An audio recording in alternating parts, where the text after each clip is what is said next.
I guess first of all, I know you're training right now and coming off successful London games in 2012. What's going to be different for you this year, you think?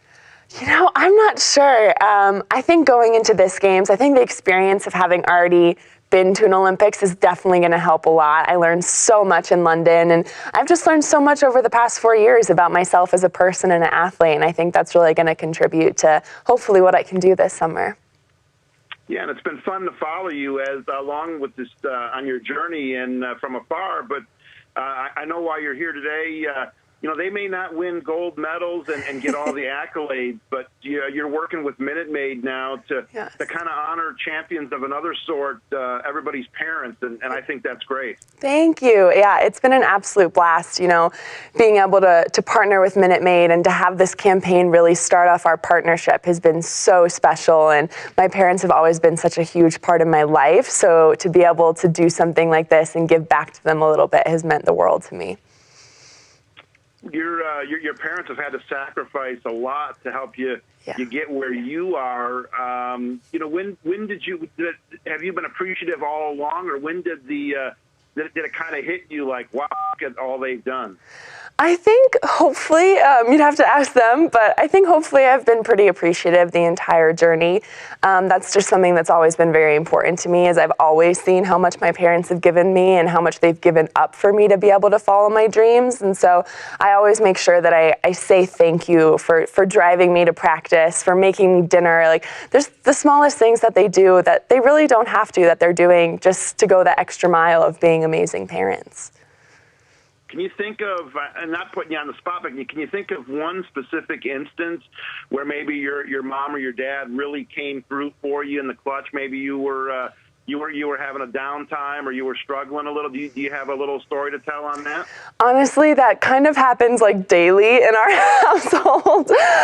Just the fact that my parents are there for me all the time, and I know that. I think something that's really special is I actually think about my parents before I swim to help calm my nerves, because I know that regardless of what the outcome of the race is, as long as I do my best, my parents are going to be proud of me, and that's all that I really care about. And so it's so wonderful knowing that regardless of what happens, I'm still going to have loving arms to run into at the end of the day.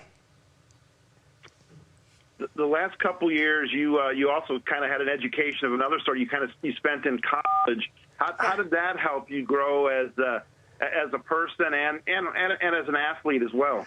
I think college helps everyone grow. I mean, you're thrown into this brand new environment. You're so independent for really the first time in your life. And so I think it teaches you a lot about getting out of your comfort zone and trying new things, meeting new people. And it was amazing. I was able to spend 2 years at the University of California, Berkeley, and I'm going back in the fall to finish up and get my degree, which I'm so excited about. And there was so much learning that took place in the classroom, in the pool, and just living on your own for the first time.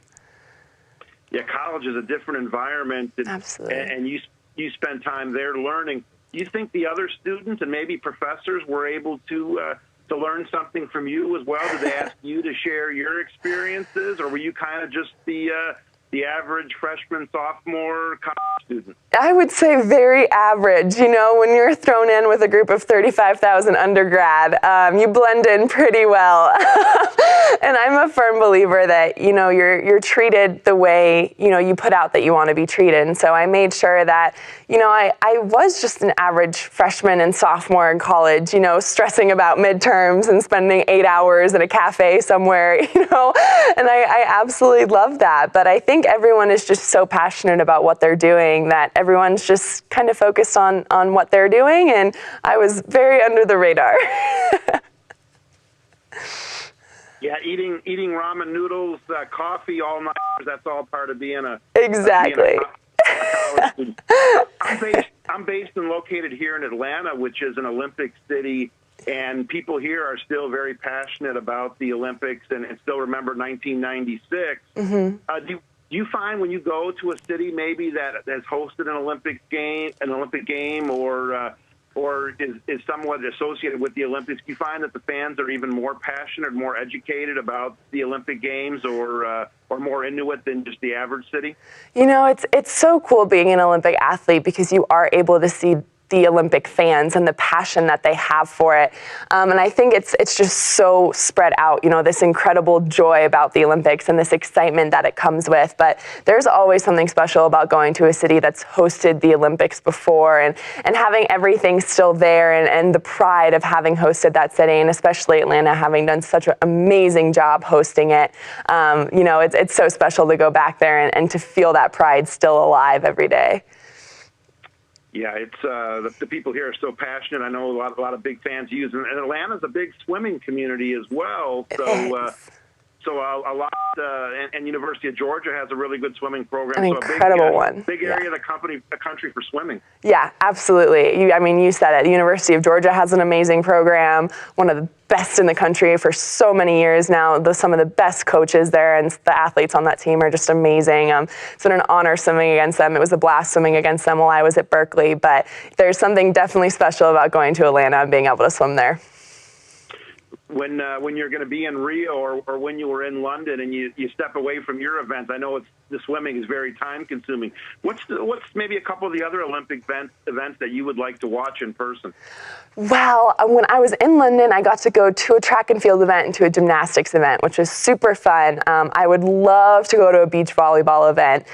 Carrie Walsh Jennings is like one of my Olympic idols, so I would love to see her play. But honestly, if I got the opportunity to go see any other events, I would, because it's just so amazing to watch athletics at that high of a level. Now, you're used to wearing the bathing suit. I know the beach volleyball players wear a different type of outfit. How would you be playing volleyball on the sand?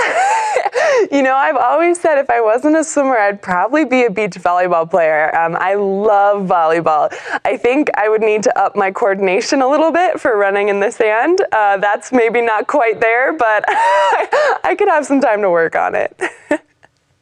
How's the training going, and how many events does it look like you're going to be participating in Rio?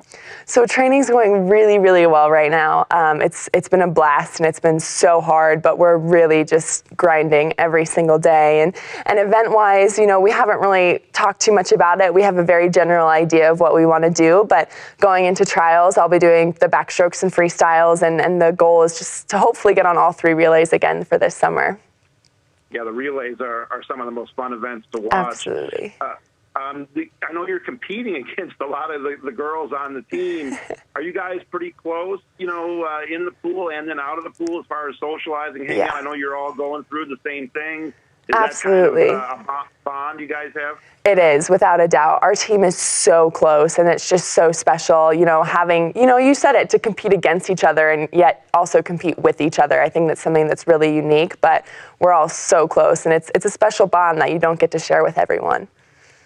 Now, a lot's been written about the partnerships you have, and the one with Minute Maid is very special. Kind of take us through how it happened and kind of the idea of how did who brainstormed up the idea of honoring parents leading up to the Olympics? Yeah, so that was all Minute Maid. You know, they came to me with this amazing idea for this Doing Good campaign, which is all about honoring our parents. And I was right on board as soon as they talked to me about it, because my parents have been such a huge influence in my life. And so it's basically this campaign. We're encouraging people to take pictures and videos of them doing things for their parents, to just let them know that they're doing good and that they're doing a great job. And we're actually having a contest, and then I get to pick my favorite 5, and I'm going to fly them out, and we're all going to have breakfast together after the Olympics, which should be fun. But we just want people telling their parents what an awesome job they're doing.